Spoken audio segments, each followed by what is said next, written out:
Padre, y del Hijo, y del Espíritu Santo. Amén.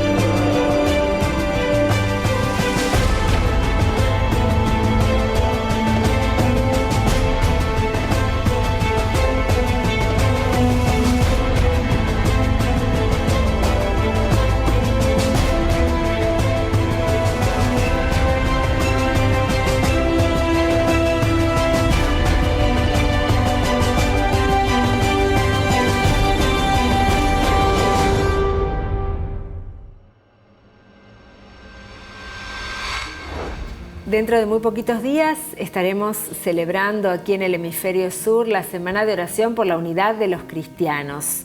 Y para hablar de este tema hemos invitado al padre Claudio Guasuf, que es párroco de San Antonio de Padua, en Devoto, y además miembro de la Comisión Arquidiocesana de Ecumenismo y Diálogo Interreligioso. Bienvenido, padre Claudio. Bueno, muchas gracias por la invitación. No, gracias a vos por estar acá con nosotros. Y gracias por venir a hablar de esto que es tan importante para todos, ¿no? El diálogo interreligioso o ecuménico e interreligioso en un mundo tan complicado como el que estamos viviendo, ¿no? Bueno, vieron que uno va sembrando, ¿no? El diálogo interreligioso en la Iglesia es una tarea permanente. Hay situaciones como la de esta semana donde se pone un poco más de relieve, claro. Pero es una tarea permanente de todo el tiempo, ¿no?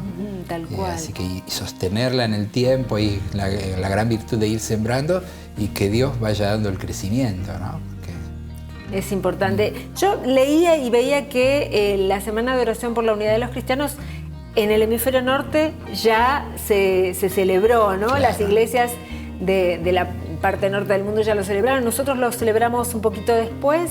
Sí, un poco desfasado porque en el Hemisferio Norte se celebra en el mes de enero, habitualmente en el inicio de lo que sería el tiempo ordinario, después de la fiesta de la Epifanía, esas semanas. Y en Argentina y en el Hemisferio Sur se suele trasladar porque esa época es de vacaciones, la gente no está presente, es mucho más complicado hacer encuentros. Entonces se traslada para otra fiesta muy importante para nosotros, que es la semana siguiente a la fiesta del Espíritu Santo, claro. De Pentecostés, que es la gran fiesta de la unidad en la diversidad, ¿no? Pensaba, vos hablabas de la fiesta de la Epifanía y me acordaba del lema que fue elegido para este año, que lo leo, así lo compartimos. Sí.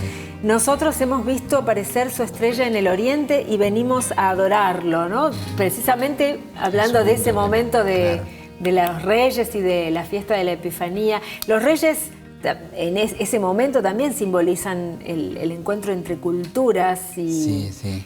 Yo creo que el lema tiene como dos repercusiones. Por un lado, el diálogo entre las distintas culturas y por otro lado, la Epifanía, que es Dios que se manifiesta. Cuando uno entra en diálogo con otros, Dios se hace presente, ¿no? Nosotros en el fundamento del diálogo hay una cuestión teológica, que es nuestra fe en la Trinidad, ¿no? Un Dios que es encuentro, que es familia, que es diálogo en sí mismo y que vino a nosotros, entró en diálogo con Jesús, la palabra, claro. Que se hizo carne, Dios fue el que tomó la iniciativa. Entonces ahí el diálogo es un punto central en nuestra fe. No es solamente una estrategia para algo, sino que ya tiene algo de anuncio el diálogo. Pensaba también en aclarar que estamos hablando de una semana de oración por la unidad entre los cristianos. También podemos hacer una diferenciación del diálogo interreligioso entre las diferentes religiones, pero todas contribuyen a construir, como decíamos al comienzo, un camino de paz, ¿no? Hablar entre el ecumenismo, el diálogo interreligioso, son caminos, ¿verdad?, para la construcción de la paz. Claro.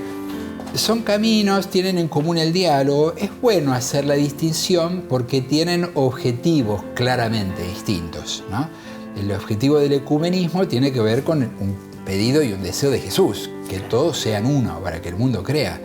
En el Evangelio de San Juan, capítulo 17, es un versículo central en el diálogo ecuménico, ¿no? El deseo de Jesús de que todos sean uno Y dicho en negativo, podríamos decir el escándalo que es para el anuncio la división entre los cristianos. Gracias a Dios, ya desde hace un tiempo, el ecumenismo, como decía, es una tarea permanente y es un lindo testimonio, ¿no? Ya hoy es muy común ver a los cristianos de distintas denominaciones trabajar juntos, orar juntos. El movimiento bíblico hizo muchísimo en este sentido. Distintas iglesias cristianas trabajando sobre la Biblia, compartiendo el estudio, la reflexión. En cambio, el diálogo interreligioso no tiene como objetivo la unidad, porque eso supondría o juntar un pedacito de cada religión o buscar la conversión del otro, ¿no?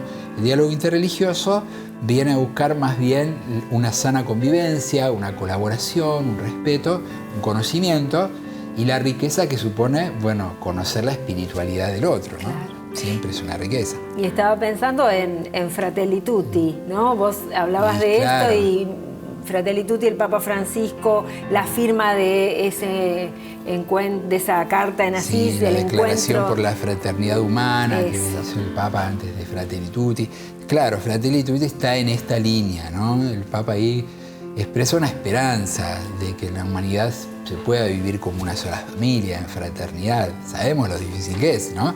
Pero es lindo tener ideales difíciles, porque claro, ahí está el desafío. Desafiantes. Y digo, por ahí es una pregunta un poco que es demasiado, agrandarse demasiado para nosotros. Hablar demasiado desde el orgullo. Pero el Papa Francisco también, Bergoglio, cuando estaba aquí en Buenos Aires, trabajó mucho por el diálogo ecuménico e interreligioso. Digo, por ahí, toda esa experiencia de Buenos Aires, que es una ciudad también y una arquidiócesis muy rica en el diálogo ecuménico e interreligioso, forja la base para después permitirle a pensar a Francisco en esos ideales universales tan grandes y proponernos una carta tan linda. El Papa ha trabajado mucho ya desde acá y yo creo que con dos actitudes que son bastante fundamentales y él es bastante profeta en esto. Por un lado, lo sencillo, la humildad, a veces sin mucha laraca, y los gestos, ¿no? Francisco ya lo conocemos, es un hombre de gestos. Oportunos, sabe ir a visitar al otro cuando lo necesita, esos gestos de cercanía que, bueno, vencen muchas barreras, ¿no? Y en eso él nos ha dado un gran testimonio. ¿Cuáles van a ser las actividades de la semana? Porque es toda una semana, claramente, y tenemos muchas cosas y está bueno que podamos invitar y que todos podamos participar. Hace unos años tuvimos que hacerlo a distancia, pero hoy tenemos la posibilidad de volver a encontrarnos, ¿verdad? Claro.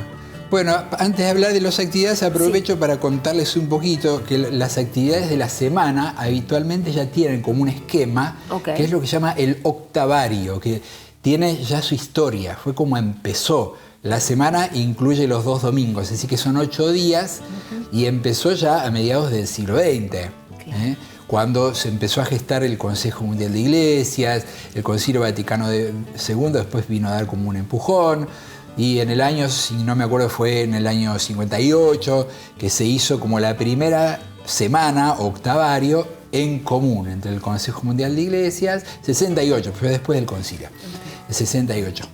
Se hizo la semana en común entre el Consejo Mundial de Iglesias y el Consejo para el Diálogo Interreligioso y organizaron ahí la semana. Así que ya tenemos un esquema fijo. Hay actos todos los días de esa semana. Este año va a ser desde el 4 al 12 de junio, todos los días, en distintos lugares. Después ustedes tendrán el programa. Y el acto central es el jueves 9, que este año se hace en la Catedral Armenia, San Gregorio el Iluminador. El jueves 9 a las 19, si no me equivoco, es por la tarde. Pero es un esquema donde la gente, si quiere participar, puede ir a donde le queda más cerca, porque se trata de distribuir las celebraciones de manera que se cubran las distintas zonas de la capital, las 4 vicarías, y alguno durante la semana que tenga alguna celebración que le quede más cerca. Claro. No hace falta ir todos los días, ¿saben? Por ahí sumarse. Y otra cosa buena que uno puede hacer es en sus parroquias, en sus comunidades, rezar por la misma intención. La idea es esa, unirnos en la oración, ¿no? Sobre todo en este momento que hace tanta falta, rezar por la paz y rezar por la unidad de todos, ¿no? De los Evidentemente, cristianos, pero de todos también. La guerra va a ser un punto central en la oración este año, el pedir por la paz y que los cristianos de esa zona especialmente, que están tan en el ojo de la tormenta, en medio ahí de la guerra, hay muchos cristianos y muchos de esos están trabajando por la paz, pero sabemos lo difícil que es, ¿no? Entonces rezar por ellos. Y por supuesto, no hace falta ni aclararlo, no se trata solo de rezar, ¿no? El ecumenismo se hace con ese granito de arena de todos los días en la convivencia, en la colaboración y también, ¿por qué no?, en conocerse, aprender. A veces el desconocimiento hace que haya muchos prejuicios y eso a veces trae problemas también. Totalmente. Te agradecemos mucho, Padre Claudio, por estar acá por nosotros. Gracias por todo lo que trabajan y bueno, les agradecemos por forjar ese camino del ecumenismo y del diálogo aquí en la Arquidiócesis. Gracias a ustedes. Ahí en la información que les dejamos está la página web de nuestra comisión y hay una dirección de mail por si alguien quiere escribir y informarse. Perfecto. Muchísimas gracias. Bueno, gracias a ustedes. Nosotros seguimos en nuestro semanario Orbe 21.